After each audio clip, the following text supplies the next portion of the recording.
Today's wisdom from the Quran, 5 words, memorize them. 5 simple words that resonate in the seerah and in the Quran. The Quran tells us that when the Prophet ﷺ was in Ghar Hira, when Ghar Thawr, and the Quraysh sent people to try to kill, and Abu Bakr was there, and Abu Bakr said to the Prophet ﷺ, Ya Rasulullah, if they look down, they will see us. The Prophet ﷺ responded with 5 words. 5 words. La tahzan, inna Allah ma'ana. Memorize these 5 words and apply them for the rest of your lives, brothers and sisters. Memorize these 5 words from the seerah, from the sunnah, from the Quran. La tahzan, inna Allah ma'ana. Don't worry, Allah is with us. Don't worry, Allah is with us. Why are you scared? What are you worried about? We have Allah subhanahu wa ta'ala. Next time a calamity strikes, next time we feel our debts, our financial losses piling up, next time an issue happens with a relationship, with a friendship, next time the politics of the office gets to you, next time any type of calamity seems to overwhelm you, tell your own soul, La tahzan, inna Allah ma'ana. Don't worry, Allah is with us. Tell your spouse, La tahzan, inna Allah ma'ana. Tell your friend, tell your colleague, tell your brother, tell the ummah, La tahzan, inna Allah ma'ana. What are you worried about when you have Allah subhanahu wa ta'ala? Look at this simple reality.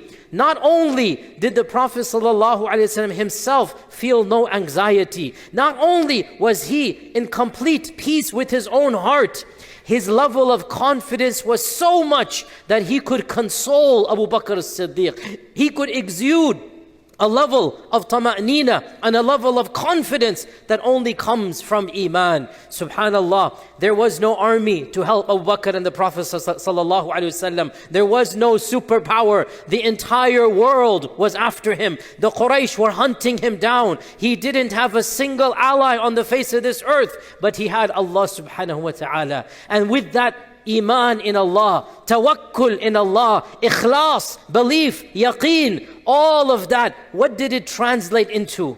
What are you worried about? Allah is with us. This beautiful verse, it is in Surah At-Tawbah, verse 40. And today I will give you another 5 words, another phrase that another prophet mentioned. 5 words, the same concept. Our Prophet Muhammad sallallahu alaihi wasallam, that is Surah At-Tawbah, verse 40. And the same concept, but slightly different words. Our Prophet Musa alayhi salam, he is our prophet as well. Our Prophet Musa alayhi salam, Surah Ash-Shu'ara, verse 62. Shu'ara, verse 62. 5 words again.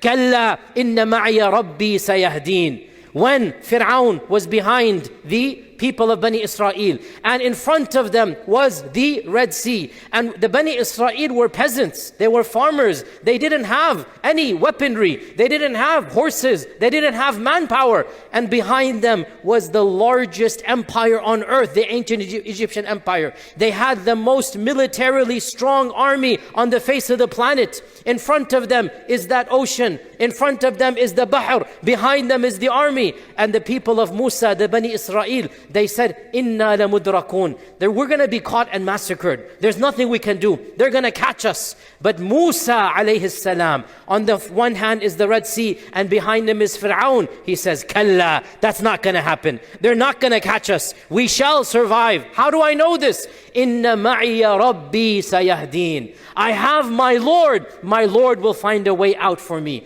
The same concept, in the same type of situation, when the world has abandoned, when nobody is helping. But here we have both of the prophets, they turn to Allah subhanahu wa ta'ala, and they show their yaqeen, their ikhlas, they show the power of tawakkul.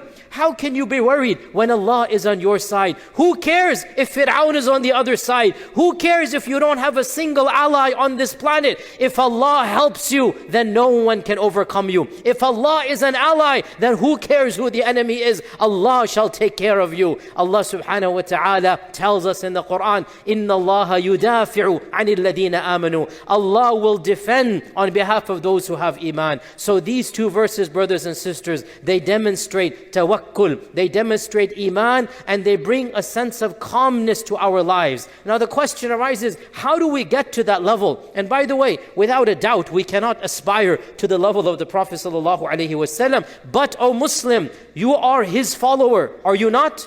You are his follower. So what he did, you should also do. What he showed the role model, what he showed the way, you must also follow. And so when he shows us that even in times when you are in the Ghar Thawr, when the whole world is against you, when you are literally in a cave all alone, even then you can have that level of confidence, izzah, that level of sheer iman in Allah subhanahu wa ta'ala. Me and you cannot get to that level, but we should try to get to that partial level. We should try to be infinitesimally 1%, 2%, however much, we should try to be inspired by that reality. So how do we do this? How do we get to that level? Number of points. First and foremost, studying Allah's names and attributes. Knowing Allah is Al-Qawi, Al-Aziz, Al-Sami', Al-Jabbar, Al-Mutakabbir. Knowing Allah subhanahu wa ta'ala and His names and His asma and His sifat will bring about a level of confidence, a level of mahabba in Allah subhanahu wa ta'ala. So studying who Allah is, this is of the ways to develop that level of ta'alluq with Allah subhanahu wa ta'ala.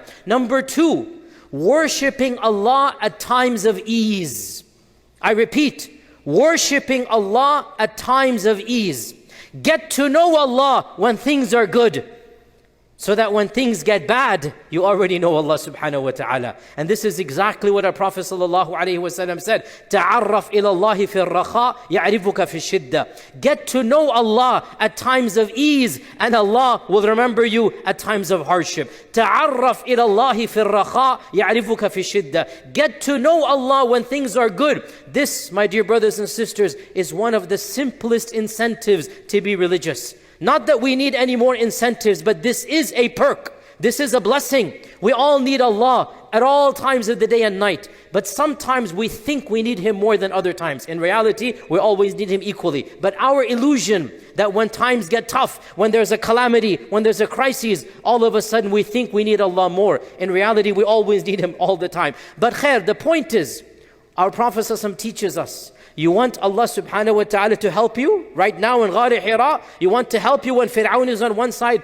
and the battle and the Red Sea is on the other side? Well then, have you had a consistent relationship with Allah throughout the year, such that the day you really call out to Him, you're not rediscovering Allah, you're not forming a new relationship. No, be consistent in your worship, be consistent in your ta'alluq with Allah. And when you have that consistency, then when the world is taken away, your heart is still the same. Your heart is still the same. And so religiosity is one of the ways to get to that level. This is the second point. The third point of how to get to that level is, when you do something, do it properly. Do it for the sake of Allah. Do it having asked the right people. Do it having prayed istikhara. When you do something properly, then when you get into a crisis, when you get into a problem, you will look back, you say, you know what? I did it for the right intention. I did it following the right steps, and I know Allah is with me. So, how do you do something properly is a whole other lecture. But very quickly, make sure you do it for Allah's sake. And make sure you ask the right people. This is called istishara. And make sure you pray salat al-istikhara. These are three simple things: ikhlas, istikhara, istishara. You undertake any major decision. Then you find yourself in the middle of a crisis. You go back, you say, you know what? I did this for the sake of Allah. Allah will not abandon me. I did this with the right intention. Allah's going to bless me in this effort. If you follow the right protocol, then when the going gets tough, you can turn to Allah and say, Ya Allah, you know I am here because I put my trust in you, and I put my trust in you. You will get me out of this situation. The final point, because of time, of the ways we show that true tawakkul in Allah is through the power of dua, making dua to Allah subhanahu wa ta'ala, calling out to Allah at our times of need. This is of the most powerful mechanisms that we demonstrate Allah is Al-Qawi, Allah is Al-Sami', Allah is Al-Basir, Allah is Al-Hayy. By making dua, we demonstrate our iman. Oh Allah, I know you're there, I know you're listening, I know you shall receive respond. I know you have the power to respond. And all of these are ways we will manifest our tawakkul and dua, our iman in Allah subhanahu wa ta'ala. To conclude, Kalla inna ma'ya rabbi sayahdeen. No, I'm not going to be destroyed. My Lord will find a way out for me. And our Prophet said, La tahzan, inna Allah ma'ana. Basically, everything that increases your taqwa will also increase this level of confidence. Everything that makes your relationship with Allah stronger, it will give you that level of confidence at times of distress, at times of calamity. When the world is becoming chaotic, you are going to be a shining role model example of peace and serenity and izzah and tawakkul. Whatever happens, happens by Allah's will. And I have entrusted myself to Allah. La tahzan, inna Allah ma'ana. La tahzan, inna Allah ma'ana. La tahzan, inna Allah ma'ana.